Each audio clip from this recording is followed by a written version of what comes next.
Hey there, welcome back to Business 150, Introduction to Management. This is a short little video, admittedly, and what I want to talk about in this short little video, because what we've talked about to date is all of this historical stuff, right?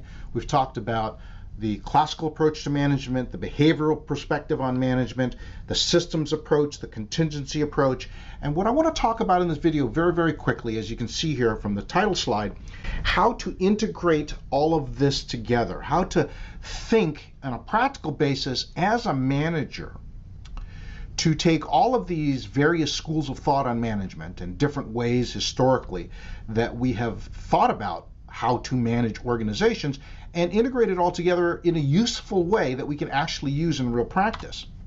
And so we're hoping after this short little discussion, you can describe ways to integrate these major approaches to management to use in actual managerial life. And what I want to introduce to you is this diagram. As you can see here, an integrating framework of management perspectives. And so essentially what we are saying is, if from our education and our learning and our study, we realize there has been a classical management perspective, there has been a behavioral management perspective, there has been the increase in quantitative management, which we haven't really talked about in this class, but it really has measurement and data and technology behind it as tools to help us manage. If we take all of these different ways of looking at management in the green boxes, and we use the overarching umbrella of the systems and contingency perspectives to help us make decisions, then we may be able to best pick out what perspectives, tools, techniques from each of these schools of thought might help us drive down to effective and efficient management in the blue box at the bottom. Let me see if I give you an example.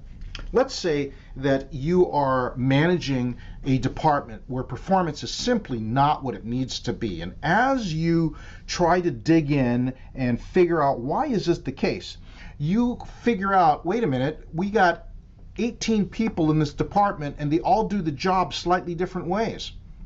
Then what is the best set of techniques or tools that you might want to draw from to help your division improve? Well, quite frankly, it might be the classical management perspective. If you can scientifically analyze the job you're talking about and standardize a set of procedures. That's right out of the playbook of classical management, of course, right?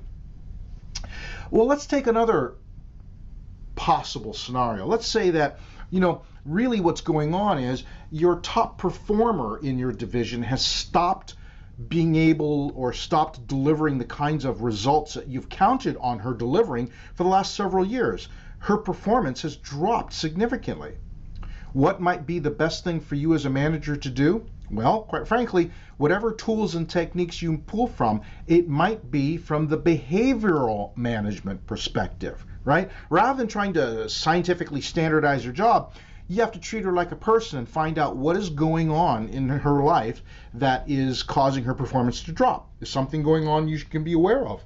Is there something you can do as her manager to help her work life become more satisfactory again?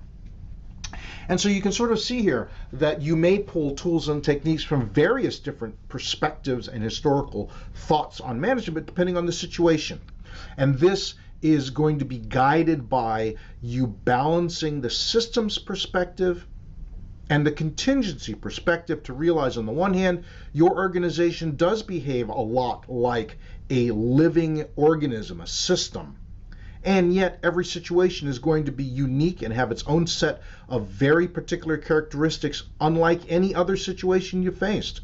And those are the things you have to balance out as you make wise decisions, which approach or perspective you might pull from in order to decide how to best manage particular situations and circumstances.